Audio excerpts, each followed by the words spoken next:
October 21 యోహాను సువార్త 18వ అధ్యాయము 37 నుండి 40 వచనములు. పిలాతు వద్దకు యేసు తేపడక ముందే అతని చెవులకు యేసు కీర్తి మరియు గుణం గురించిన వార్త చేరి ఉండడం సాధ్యమే.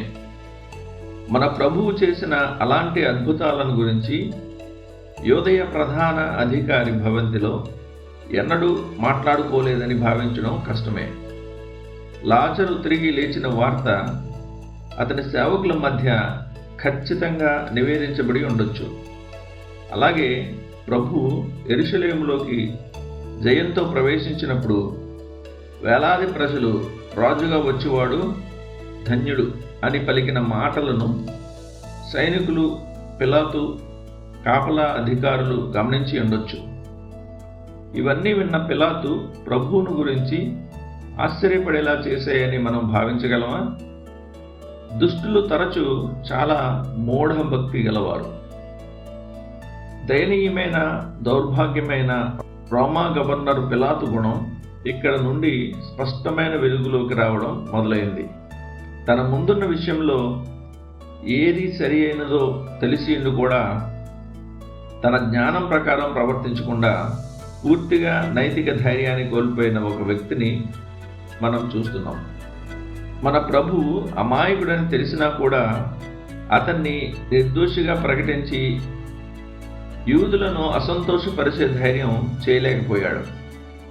అతడు చేసేది తప్పు అని తెలిసినా కూడా సరి అయినది చేయడానికి భయపడ్డాడు. భయపడుట వలన మనుష్యులకు ఉరి వచ్చును. సామెత 29:25. దుష్టులు, నీచులు అయిన ఆ నాయకులు, పాలకులు తమ స్వంత మనస్సాక్షిని ఫణంగా పెట్టి ప్రజలను సంతోషపెట్టడమే వారి మొదటి సూత్రం.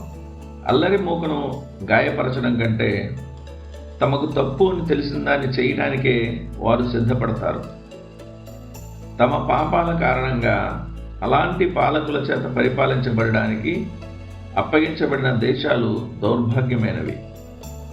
నిజమైన భక్తిగల నాయకులు తమ ప్రజల్ని నడిపించాలే కానీ వారి చేత నడిపించబడకూడదు.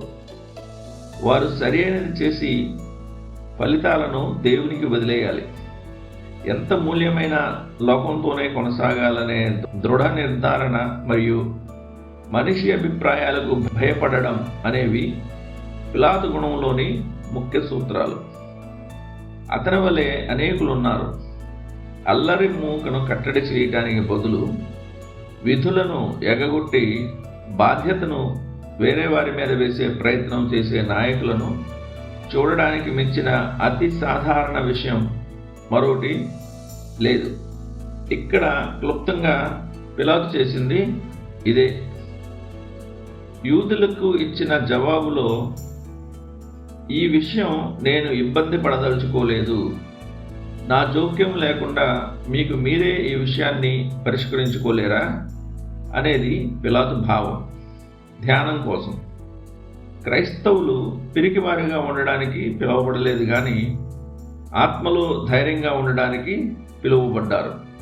అపోస్తలుల కార్యములు 4:31.